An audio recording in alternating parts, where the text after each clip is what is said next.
Welcome back to the channel, guys. In this episode, we're going to be doing a bed liner in the Titan.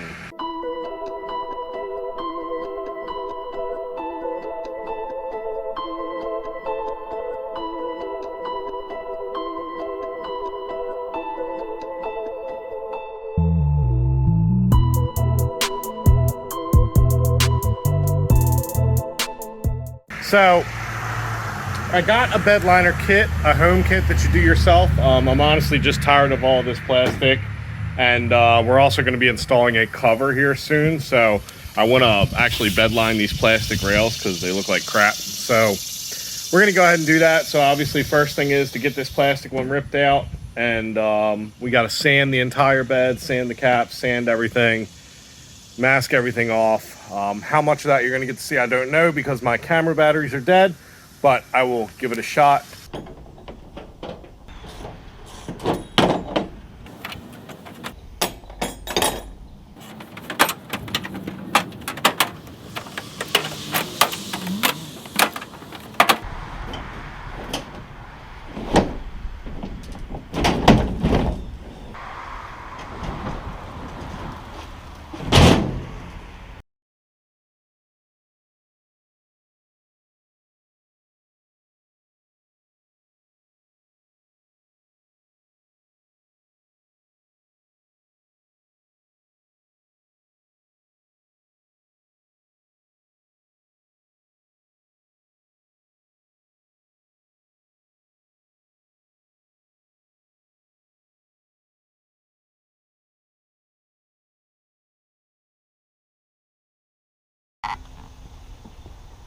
All right, so it's been quite a few hours. I don't know how much of that you guys caught because, like I said, my batteries were dead because I'm lazy and I didn't charge them. But anyway, this is where we're at now.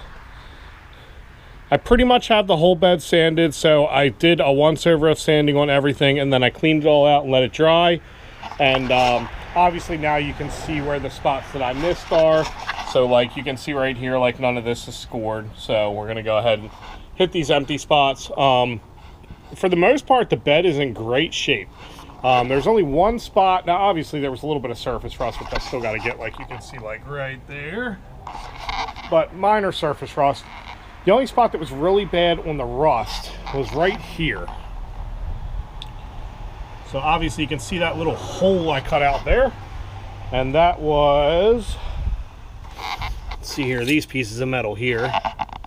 So you can see these are pretty bad, rusted. This was literally a hole.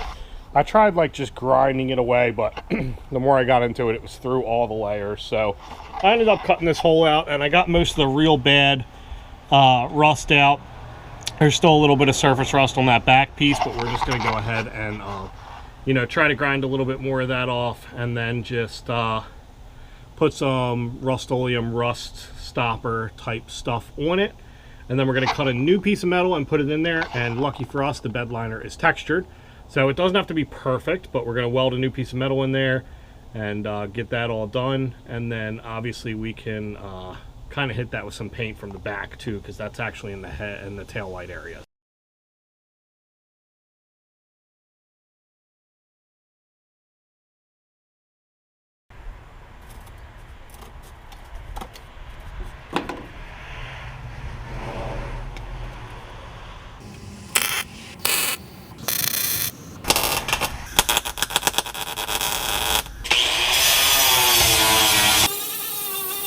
You know, I got a little bit of undercut. Is it gonna last? I don't know. So all of this was sanded with 120 grit. Most of the metal was sanded with 120 grit.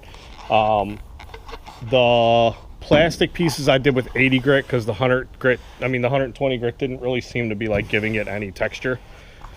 So, yep, but we got to get everything painted, taped off. We're literally gonna be doing this whole cap, this whole area across the top here and everything from there in the bed, obviously a cap on the other side. And then back here, we're gonna be doing this section, but not this section. And then we're gonna put a piece of tape kind of right underneath of this lip right here. And we're gonna do this edge here, but not this section under here. And then tailgate, same thing. We're basically gonna line this whole edge with tape and do this whole top part, but not the sides or anything like that. And then we're also going to be doing the top of this cap. So we're gonna do this whole cap here so all that kind of matches. All right, so everything is sanded. I got everything taped off best as I can. And now what we're gonna be doing is I'm gonna be using acetone to clean everything, and then simultaneously we're going to be using some primer to hit all the bare metal spots in the truck. So we don't have to hit everything, we just need to hit all the bare metal. So I'm going to be doing that, and yeah.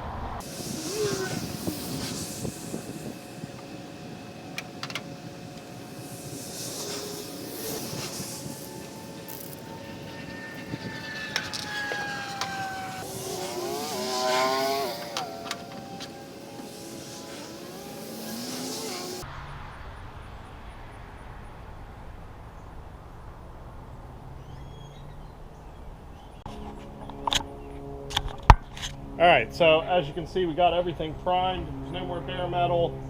I almost might as well just prime the entire bed. But basically all the high spots had a little bit of bare metal on them, so I just sprayed everything that I saw that had bare metal, and it's had its time to dry and we're good to go. So the problem I have now is I don't know how I'm going to spray this entire bed without touching it, which is the big problem. So the only solution that I've came up with is basically I'm going to lay some cardboard down in the middle, and we're going to do all of the outer side walls and the front wall and the caps first.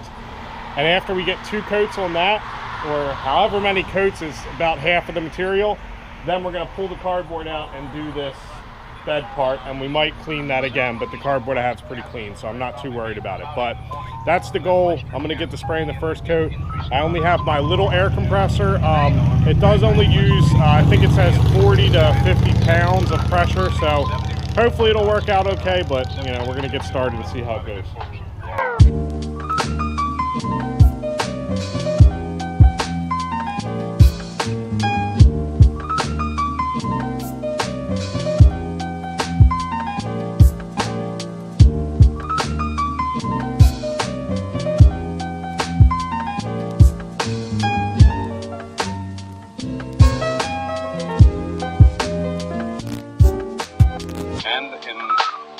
City Blackwell area, 68 degrees today.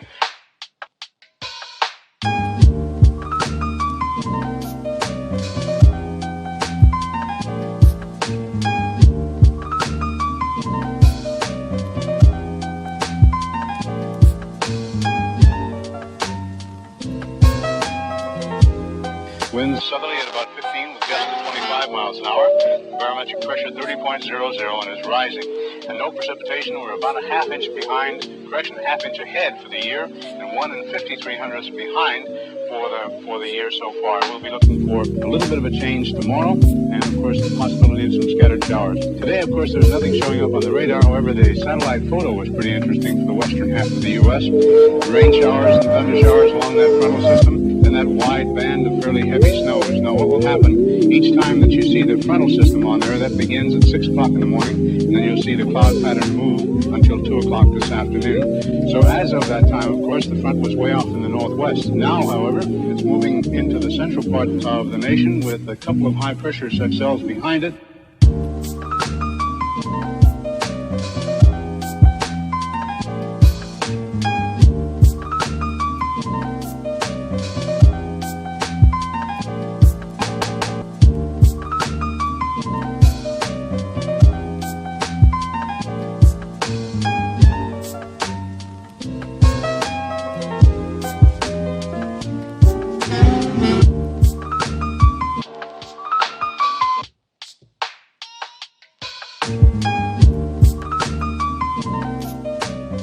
Well, guys, it's been a few hours, 3 or 4 hours. Everything is dry to the touch, and oh my god, this coating looks absolutely amazing. I have the tent set up right now because there was a little chance it might rain, but it ended up not raining. But I mean, this just looks incredible. So you can definitely see some spots where I laid it on pretty thick, like over our patch panel here, and the texture is like not quite right. But I mean, it looks amazing. I'm thoroughly impressed with how good this turned out. And I mean, it seems thick for what it is, the one coat action. So yeah, I mean, whew. I mean, I really couldn't ask for a better outcome. So all the prep, hopefully it paid off. We'll see how durable it is. It says full hardened to, I think it says 5 to 7 days, so we won't be really actually putting anything in here until probably the drift event, which is this weekend. But I mean, overall, if you take your time to prep, it seems like it's going to turn out good. And you know, for the about $200 I spent on this, well worth it. And you can actually get this kit a little bit cheaper off like Amazon. So yeah, awesome, turned out great. And you know, I'll post this video and then I'll give you guys an update in, you know, a few weeks after we load some stuff and unload some stuff and kind of see how durable it is and how it lasts. But, you know, thanks for watching. Like, share, comment, subscribe, and I'll see you next time.